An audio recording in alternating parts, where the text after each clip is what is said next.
Hello guys, मेरा नाम है सौरभ मित्तल। आपका हार्दिक स्वागत करता हूं आपके अपने प्यारे YouTube channel S S. Saraswati classes में। गाइस, मैं आज आपको क्लास 11 का चैप्टर 3.1 क्वेश्चन नंबर 5 बता रहा हूं। तो आपके सामने प्रेजेंट है, आज ये रीड करते हैं, समझते हैं और सॉल्यूशन करते हैं। बने रहिए शुरू से लेके अंत तक। In a circle of a diameter 40 centimeter, circle है कोई, ठीक है। देखो स्केल से हाथ से बना रहा हूँ तो थोड़ा टेढ़ा मेढ़ा बनेगा, आप लोग प्रकार से बनाइएगा। क्लियर है। सर्कल जो जिसमें डायमीटर 40 सेंटीमीटर है। The length of uh code is 20 centimetre. यहाँ पे बोला गया है length of uh code. Code आप सभी जानते ही हैं, जो कि है ना एक छोटे से सर्कल में नीचे एक साइड से दूसरी साइड में मिला दिया जाता है इस तरीके से। तो ये होती है जिसे हम जीवा भी कहते हैं। क्लियर है। चलिए,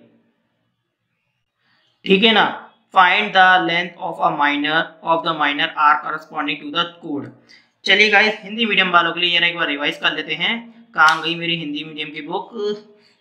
जे रही किताब में, मैंने जैसा कि पा रहा हूँ आप लोग के लिए बोल रहा हूँ। अगर आप लोग के पास बुक नहीं है तो आप लोग है ना पेन कॉपी और मेरी बातों को ध्यान से सुनिएगा। पेन कॉपी में तैयार रहिए और मैं जो बोलने वाला हूँ सुनते जाइए, लिखते जाइए। क्वेश्चन, एक वृत्त जिसका व्यास 40 सेंटीमीटर है। व्यास कौन होता है? जो सेंटर पॉइंट से, यानी सेंटर पॉइंट में होता है, यहाँ से यहाँ तक का पूरा दिया जाता है। और जीवा कौन होती है? जो सेंटर पॉइंट, जो वो भी एक छोर से दूसरे छोर तक मिलाई जाती है, बट सेंटर से नहीं, वो नीचे कोने से। ठीक है, जैसे यहाँ पर एग्जाम्पल के तौर पर बताया। देन जिसका व्यास 40 सेंटीमीटर है और उसकी एक जीवा 20 सेंटीमीटर की लंबाई की है, जो कि मैंने आपको बताया भी एग्जाम्पल के तौर पे। तो इसके संगत छोटे चाप की लंबाई ज्ञात कीजिए। इन्होंने बोला इसकी संगत छोटे चाप की लंबाई ज्ञात करनी है। क्लियर है? क्वेश्चन अच्छे से क्लियर हो गया होगा गाइस, है ना। चलिए, अब जैसे कि अब बात आते हैं पॉइंट पे। तो यहाँ पर है ना जो जीवा है कितने की है? 20 सेंटीमीटर की, यानी कोड है 20 सेंटीमीटर का, तो हमने एक लगा लिया। ठीक है, ये 20 सेंटीमीटर का है अपना। इसे नाम दे देता हूँ ए, इसे दे देता हूँ बी। ठीक है, अब यहाँ पर बोला गया है 40 सेंटीमीटर का डायमीटर है ना। डायमीटर यानी व्यास। व्यास अगर 40 सेंटीमीटर है तो व्यास बटा मतलब डायमीटर अपॉन 2।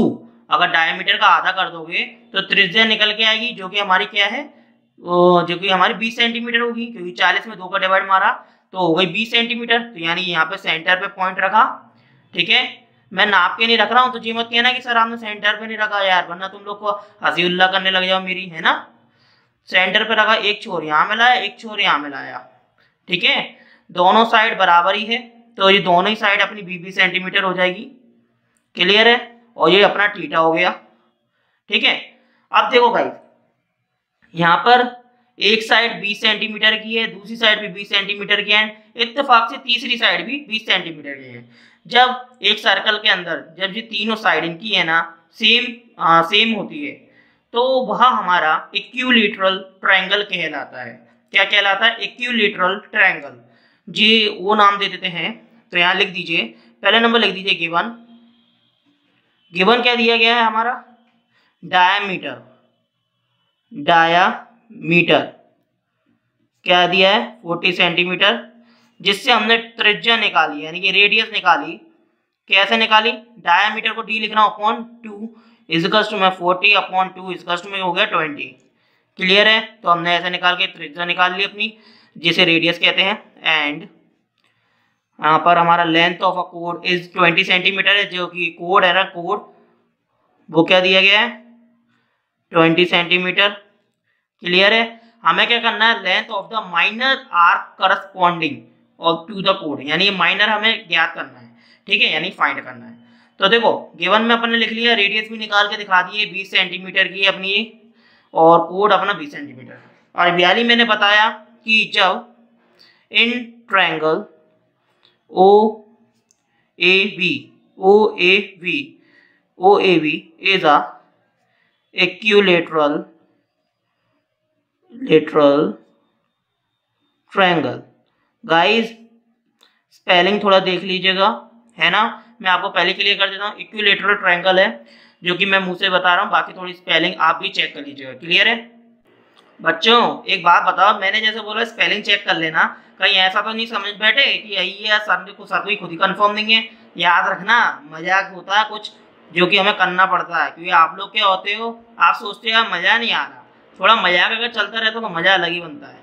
अब जैसे इक्विलेटरल ट्रायंगल है जो कि अब मैंने आपको बता दिया है, इसकी तीनों साइड बराबर है, इसी रीजन से ये इक्विलेटरल ट्रायंगल है। और जब इक्विलेटरल ट्रायंगल होता है तो उसका जो थीटा होता है यानी कि एंगल जो होता है ना, वो होता है 60 डिग्री का। ठीक है, तो 60 डिग्री का हमें पता चल चुका है। अब हमें क्या करना है, नाउ अब गेम स्टार्ट होता है। कैसे, देखो आप जानते ही हो कि थीटा इक्वल्स टू में क्या होता है, L/R। अपन को माइनर आर्क निकालना है ना करस्पॉन्डिंग टू द कोड का, तो माइनर आर्क निकालने के लिए इस तरीके का फॉर्मूला लगेगा। थीटा इक्वल्स में L/R अपन जानते ही हैं। ठीक है, और जहां तक कि मेरी जानकारी है जो थीटा है इक्वल्स में 60 डिग्री है, इसे अगर अपन रेडियन फॉर्म में लिखे तो π/3 होता है। हालांकि देखा जाए थीटा सर्कल के अंदर होता है, तो मैंने आपको इससे पहले क्वेश्चन में भी बताया था कि जे एक रेडियन होता है ना। रेडियन क्यों होता है, क्योंकि 60 डिग्री जो दिख रहा है ना ये रेडियन होता है ना, क्योंकि ये π/3 को डिनोट करता है, तो π/3 आ जाएगा है। और आपको मैं पिछली कक्षाओं में भी ये भी बता दूंगा आगे वाली कक्षा में कि इसे रेडियन से, जैसे डिग्री है, डिग्री से इस फॉर्म में कैसे लाते हैं। बाकी आप लोग जानते ही, मेरे से ज़्यादा अच्छा जानते होंगे।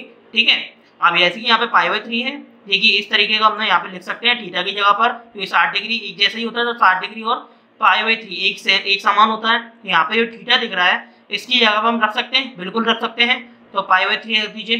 ठीक है, एल कौन है निकालना है, तो एल एज इट इज रहने दीजिए। रेडियस कौन है जो कि हमने निकाली 20 सेंटीमीटर हो गया। अब एक काम करिए, फटाफट से है ना ऊपर नीचे तकड़म पकड़म कर दीजिए, यानी कि कैंची गुणा कर दीजिए, जिसे हम कहते हैं खच खच। क्या कहते हैं, खच खच।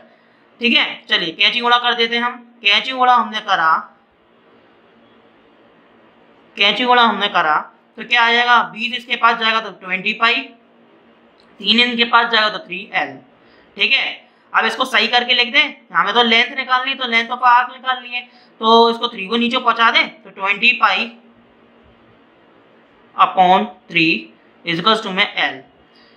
गाइस आपकी जानकारी के लिए बता दूं, अपन और लगाकर इसकी जगह भी चेंज कर सकते हैं, क्योंकि ये दोनों इक्वल में है, तो इसको यहाँ रख दो, इसको यहाँ रख दो, तो कोई फर्क नहीं पड़ता। तो इसलिए 20π/3, तो जी अपना क्या आ गया, सेंटीमीटर में आ जाएगा। क्यों, क्योंकि हमें क्या निकालना था, length of the minor arc corresponding to the कोड, जो कि हमने निकाल दिया है। तो जी आपका सॉल्यूशन है। तो गाइस मुझे ये बता दीजिए, आपको इतने पूरे सॉल्यूशन में कंफ्यूजन तो नहीं है ना? कंफ्यूजन है तो 2 मिनट रुक जाओ, वीडियो भी पॉज मत करिएगा ना हटाइएगा, मैं आपको एक बार रिवाइज करा रहा हूँ, ढंग से सुन लीजिएगा।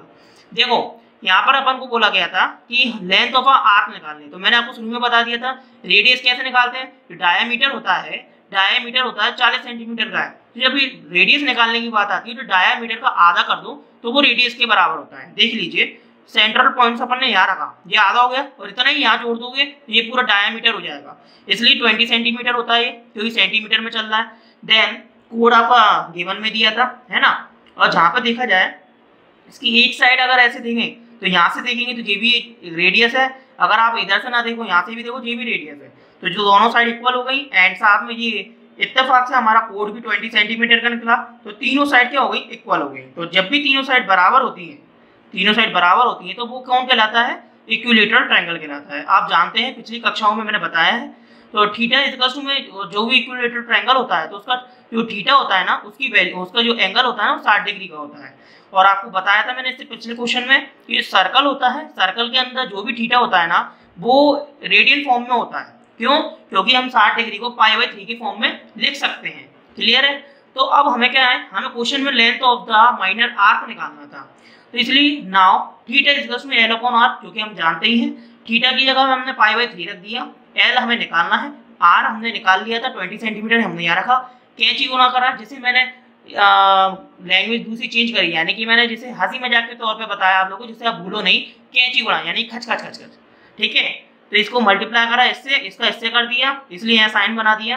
तो 20π/3L, 3 को यहाँ पहुँचाया तो L = 20π/3 और लगा के इसकी जगह चेंज कर दी। तो मेरे ख्याल से अब आपको क्वेश्चन क्लियर हो गया होगा, है ना। इसलिए कहते हैं लास्ट में रिवीज जरूर करना चाहिए। गाइस वीडियो पसंद आई तो लाइक शेयर सब्सक्राइब जरूर कीजिएगा, क्योंकि अगर मैं आपको पूरी तरीके से सपोर्ट करता हूँ, आपका भी फर्ज बनता है आप मुझे सपोर्ट करें।